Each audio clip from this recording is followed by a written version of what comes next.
Hello you guys, welcome back to my channel, where in each video I share a little bit about me, my story, what I'm doing, and how I'm managing to keep my cup full as I continue to serve others and pour out into people.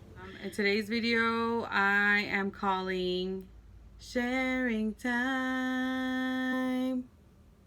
So hello, as you've read in the title, today we're talking about suffering in silence. I am in a woman's world. I am the oldest of four girls.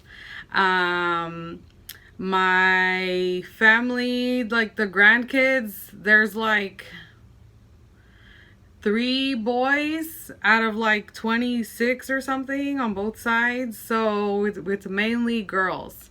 I also work I'm a nurse, so it's a majority women's field. And I work with pregnant women, so I'm surrounded by women. And I'm saying this to explain that a lot of women do this. And I have talked with my best friend and my massage therapist, who's a man, and other people, to realize this is not just a woman's issue, but I feel like women do it more and we make it more obvious.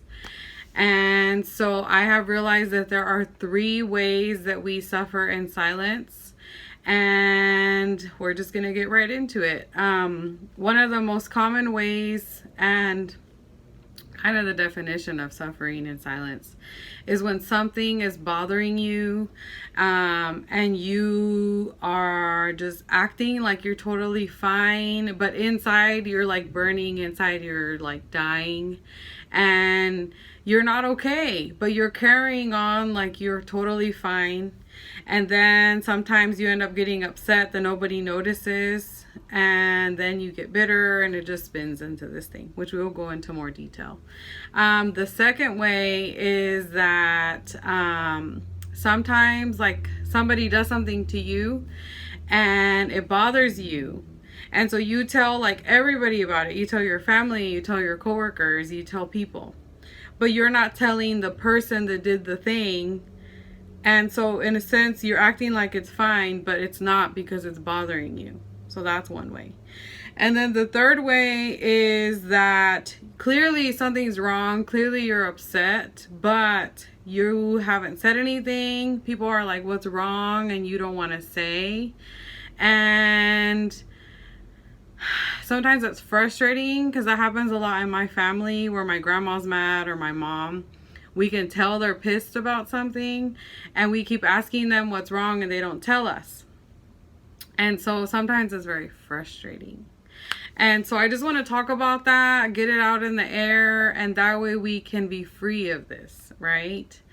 So let's dive in. Firstly, we need to define suffering. I looked it up online so that I made sure I covered all my bases. And so I would take notes so that I'm prepared for this. But basically it said the experience and state that one suffers. So what is suffers, right? It says to endure death, distress, or pain, to put up with as unavoidable. It's also the state of undergoing distress, hardship, or pain. It's physical, it's mental, and to obviously say, as I have been led by God to start this YouTube channel, and so I'm always going to talk about God. God has a purpose for your pain. We're going to talk about a pruning season. We're going to talk about toxic relationships. We're going to talk about growth. And that's going to come in other episodes, but I just want to always put God first, because that is who has led me here. And it is through God that we are able to be free, as Jesus said in John, that the truth shall set you free. And so that is the whole point of talking about suffering and silence, is that we need to get to the root of the suffering and how we can be set free from that, so we're no longer dying and losing ourselves. So with the first example, talking about suffering and silence, personally at work, I have been guilty of that. not necessarily guilty, but that is something that I have done, and I'm not hurting anyone but myself, and you're not hurting anyone but yourself, really, when you're suffering in silence, because what you tolerate will continue. And as you continue enduring something silently, you won't, by you not speaking up, you're not going to stop this problem. And so you need to pray about it. You need to talk about it with the people that can help you. And that's your support network. And as my example from work is that I have worked as a charge nurse. And so I'm new to day shift, and I'm learning how these different charge nurses have their style of helping. And I am guilty of not asking for help until it's too late or that I'm overwhelmed. And so whenever I ask for help and then they can't help me, then it makes me more frustrated. And so I need to be better about that, because I have been frustrated at work and thinking nobody's helping me and I'm suffering in silence about it. And so I need to be better and have learned to be better about saying, like, hey, I need help with this. When I ask you for help, this is what I mean. And so I'm able to process my emotions and let that out. And so I'm no longer holding the bitterness and anger inside. I'm able to talk about it and let it go. There's a lot of other things about suffering in silence when you're in like a toxic relationship, whenever you are in an abusive relationship. And there's just a lot of things that sometimes you don't want to say anything because you know the consequences will be worse for you. So you'd rather suffer in silence. And I do understand that. And I pray that you be free from that. But there are those relationships where you feel comfortable enough to speak up. And if you don't feel comfortable enough to speak up, you need to analyze that relationship to see, like, why don't I feel comfortable? And sometimes if you just cross that surface level relationship and you talk about something that's bothering you, you can dive deep and grow further in a relationship with someone. And the second example of suffering in silence, we were talking about when you are bothered by something that someone did or didn't do, and then you go around and you tell other people. And it's not necessarily that you're gossiping. It could be that you're confiding about your boss to your family, or you're confiding in your best friend about something your husband did, or you're talking about, essentially you're talking about it with other people and not the person that did the thing or didn't do the thing. Basically, if you stop telling everybody but the source, then you can go to the source and you could help stop what's bothering you. Or you could just voice it to them and then they can fix the problem, and they know how to grow better with you and fix the problem. And when I was talking to my massage therapist about this, he said that what bothers him about it is that his wife will tell his kids about what he's doing wrong, and then later on his kids tell him. And it bothers him because his wife should come directly to him and talk to him about it. So communication is key, right? For the third example of suffering in silence, I mentioned how people can be visibly and notably upset about something, and people ask them why they're upset and then they don't say anything. So they're literally are suffering in silence. For that one, it's kind of complicated, which I think as people we're all complicated, but to simplify it, if you just talk about it, then we get it out and then it's over. Sometimes people get more upset, but then at the end of the day, you'll have reconciliation and there will be growth, personal growth, relationship growth. The reason that I say that it's complicated with the third example is because sometimes the person that's mad or upset or bothered doesn't really know why they're upset or bothered. Sometimes people do the things that trigger them. Sometimes they're just mad and they haven't sat in their feelings to understand why specifically they are mad. The other day at work, I was very, very upset and I didn't say anything about it.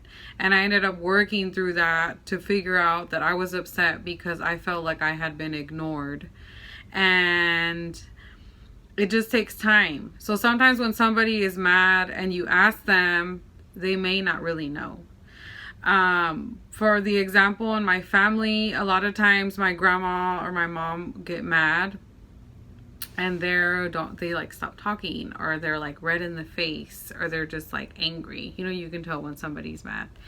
And you ask them what's wrong, and then you end up getting mad because they don't tell you, and maybe they didn't tell you because they didn't want you to get mad, so they might as well say it. And this is a lot of hypotheticals, but as you are a person and you have friends and you have foes and you have a lot of things, you know, because we live and we learn, right? So the third example is just complicated, but it's just a lot of ways that we suffer in silence. And essentially, it's important to talk about it with people. If you get tired about talking about things with the same people, then maybe go see a therapist. Or if you're a student at college, they usually have free counseling. Go see a counselor. Talk about stuff and problems you have with your roommate. You know, and just talk about it to let it out. Pray about it. God can help you. He'll listen. And sometimes just saying things out loud and processing your feelings kind of just helps, like, take it off of you. And so if I didn't mention things about suffering in silence, comment down below. Let me know. I don't want to just talk about problems. I want to talk about solutions. How can we fix this? Physical pain. That's another thing I just remembered with suffering in silence. Sometimes we have physical pain and things are bothering us. And if they've been going on for a long time, talk about it with other people and they can give you a solution. The other day my boss was talking about something with her eye that it had been bothering her, and now it started burning. So I'm like, okay, your body's telling you all these things, so maybe it's time you go to see a doctor. And then she's like, you know, you're right, I didn't think about it like that, let me go to the doctor. So praying that she actually goes and they can figure it out. And just walking in nature and just breathing, moving the body. There's a lot of things that we can do to help ourselves. My self-care thing of the week was retail therapy. This is a video of me in Target. I need pants for my mission trip. And so I just needed to go look, and I went to look at Target. I walked around for a while. As you know, you can do that in Target. And I also got some boots. So let me show you those. Hold on. So I got some boots at Academy. My mission trip is it's like called a service trip. So we're going to be building schools and houses and helping. And so they wanted us to have steel toe work boots. I got these at Academy in the women's department because women work hard too. So these are pink shoelaces. And so I'm slowly but surely getting prepared for my mission trip. I leave in about 2.5 weeks. And so by getting pants and getting the work boots, I was able to walk around the store and see all the beautiful things and feel more prepared for my trip. And I was also able to get like Fruity Pebbles that I'd been craving for a long time. So I encourage you to walk outside, walk in the store. You don't have to buy everything. And just get out there. So I hope you guys have a great day and keep up the good work. Bye.